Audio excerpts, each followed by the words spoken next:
Dear delegates, teachers, and all students, I'm sorry in advance if I'm now using English, but I believe it's not only just the language that I love, but it's also the language that fits the most with my speech, and it's how I conquered the championship with TEDxMPV. So allow me to use English for this speech.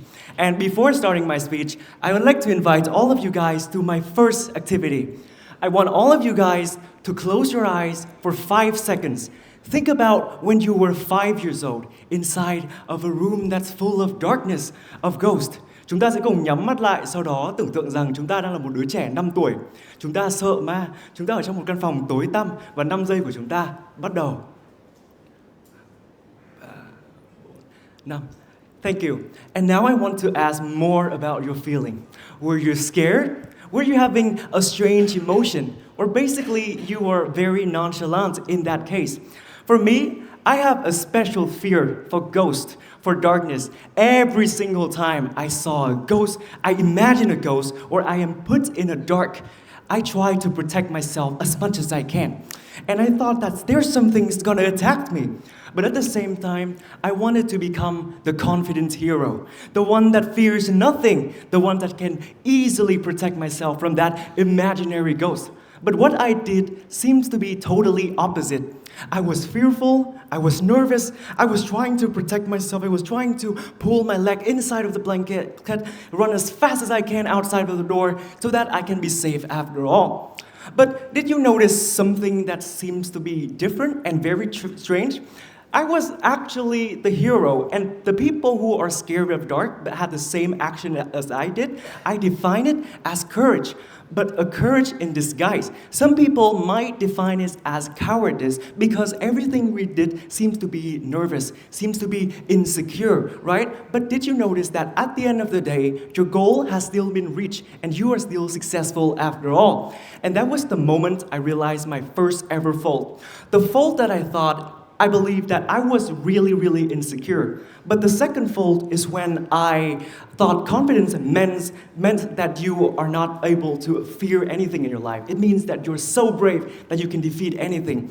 And most importantly, it's the fault that I realized it was a new chapter of my life.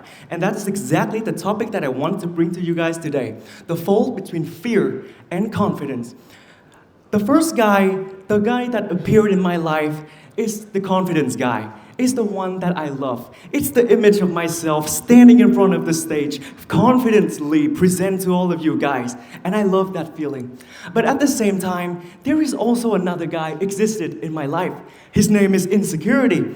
Imagine is your boss, is your annoying boss you have to meet on Monday. But in today's speech, let's define connection. Let's try to make them work together. Not as friends, not as lovers, but this time as partners. There was a changing point in my life when I decided to participate for arguably the biggest competition of my university and my life as well. It's called the Mr. Julius Award. It's a beauty contest. And let's be fair, you might not want to participate in these kind of competitions, but we all love the fame. We all love the admiration. We all love, the success that comes after it. But my perspective back then was so strange. I was clueless. I didn't know the first thing about any beauty contest in my life. I didn't know what rounds I have to face so that I can win. And when I saw the registration form, two voices appeared in my head immediately and simultaneously. The first guy, it's the confidence guy. Let's call him the friendly guy. He pops up, he motivates me. Like, hey, Phuoc, imagine what's gonna happen if you win this competition. The fame, the respect, the admiration, the money you're gonna make from this. It makes me excited and it motivates me. But at the same time, there was this guy, it's the little boss, it's the harsh guy.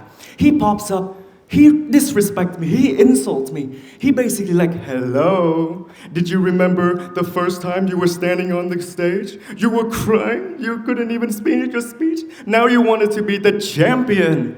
And that hurts me because I was trying to change my life. I was trying to do something big, right? And I tried to block this guy for a moment. And you know what happened? This guy got even louder. It became the person that keeps bullying me. It kept saying negative things. Like, do you know what you're doing? Do you exactly know what kind of rounds you have to face? You know that you're gonna embarrass yourself, right?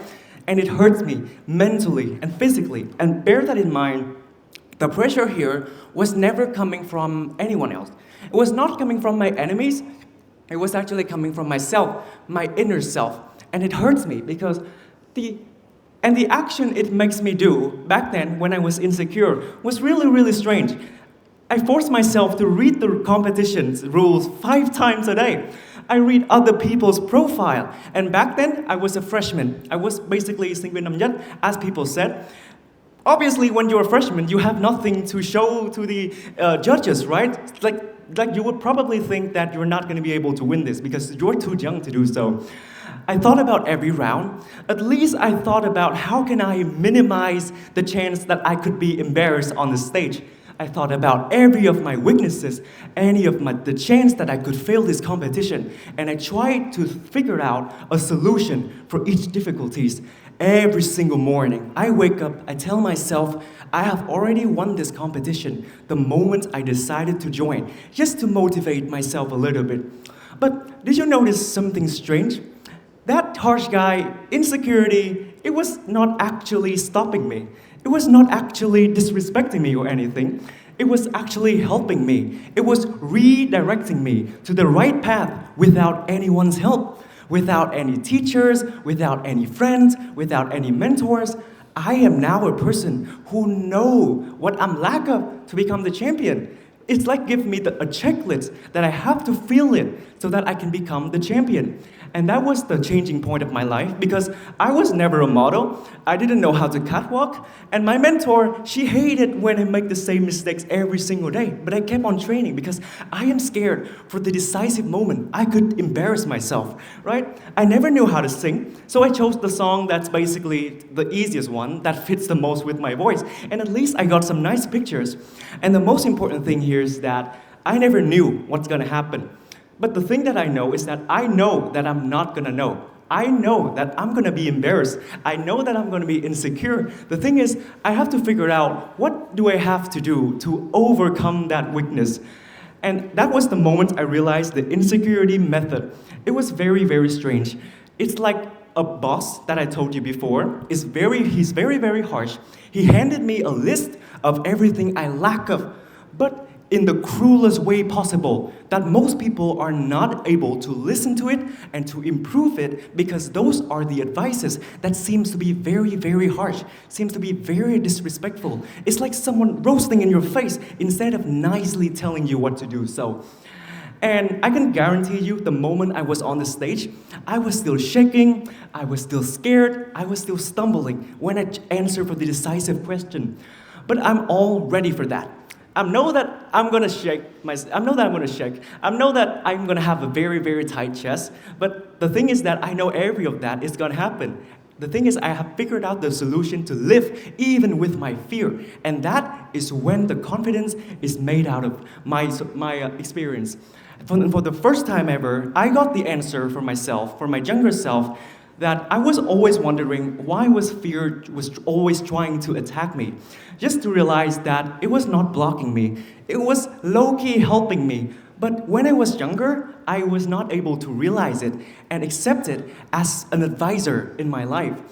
And another aspect, I think that it's also gonna be a little bit interesting if you really thought about it. I want you to remember about the first time you did something that you have absolutely no idea about. And you will notice the reflexes between insecurity and confidence. Were you shaking? Were you nervous? Were you having a tight chest? Yes, I can guarantee you I did. Whenever I'm stressed, I'm always sweating. I still remember the first time I had a speech in my school forum, I messed up everything. I was having a tight chest, and I basically believe that I have messed everything up. But hold on for a second. I want you to remember about the first time you had a date with the lover of your life. The first time you went to another country for studying abroad. Were you scared? Were you nervous? Yeah. And that is exactly the reflexes that I want to talk to all of you guys. Whenever I'm excited, I'm also sweating. I'm also shaking. And my mind was also very, very nervous, very, very tight. But I just told myself, This is something new. This is when I am excited. This is something that's probably worth trying. So whenever you are scared, just remind yourself that you thought it was insecurity. You thought that it was warning you. Something's dangerous, something embarrassing. But just tell yourself that you are excited. You are trying something new in your life. And this is probably gonna worth trying in your life. And it's probably gonna be useful in the future. And after a few days after my championship with Mr. Eulis Award, I decided to make a little bit of research, and I came to this. It's the associate professor from Harvard University. Her name is Alison Woodbrooks. She basically told me how to transform my weaknesses into my strength. Bear that in mind that whenever you try to avoid your fear, it will probably lead to limited behaviors. Think about when you know you're going to have to face a very difficult test. Obviously, you're going to be scared, but you're going to end up in disaster if you decided not to act, if you decided to do nothing. And once you confront your fear, you're trying to train yourself to become confident. You're trying to calculate every single possibility of failure, and you face it bravely. And that is when confidence is made. And I fundamentally believe that based on my experience, I can tell you that insecurity was never the enemy of confidence. It was the raw material, a foundation that building up confidence every day. And as an MC, as a teacher, and now as a TEDx speaker, I can guarantee you, I am still scared.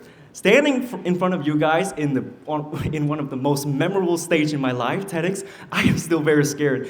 I stayed up about like 4 a.m. yesterday watching football and prepare for my speech as perfectly as I can, and I am still scared. But my fear stayed, and so did I. I was still here. I was still somehow on the stage trying to present my speech to all of you guys. And now, insecurity, it's still in me. It's still here, but now it's not an enemy. It's a professional advisor, the one that told me to do everything I need to. And confidence, it was never about feeling nothing. It was about you feel your scare, you feel your nervousness, but yet you decided to act no matter what. So whenever you want to achieve anything in your life, I want you to clarify your goals. The next thing I want you to do is to sit down, not with your friends, not with your families, but with your feeling. I want you to interview it. I want you to list out everything you're scared of so that you know exactly what you're going to have to do. Because a fear with a name is a solvable issue. A fear without a name is an excitement in disguise. Just tell yourself that you are now excited, so you're probably going to try something new. You're trying to experiment your life. And I want you to be grateful and track your progress every single day. Duolingo, TikTok, they had the streaks formats, 10-day streak, 50-day streaks. Now let's apply it into our real life every single day. When you're building up something, you're actually putting progress into it. And I want you to build it every single day so that you know that how far you have been through. It took me, I think, about like 900 days to become an official TEDx speaker. I failed for the first time at my school. And it was pretty embarrassing, but now I'm here, and I am very, very proud to be a part of today's show. And my final message here is that insecurity, doubts, and fear, it seems like a fold that's very awful. Confidence, decisiveness, greatness always seems to be perfect, the fold that seems to be perfect. You cannot build this without making your first mistakes like this one. You cannot have a fold that seems perfect without imperfection. So next time, I just want you to fold as many as you can and embrace the imperfect folds in your life to make use of both of your feelings. Thank you for listening.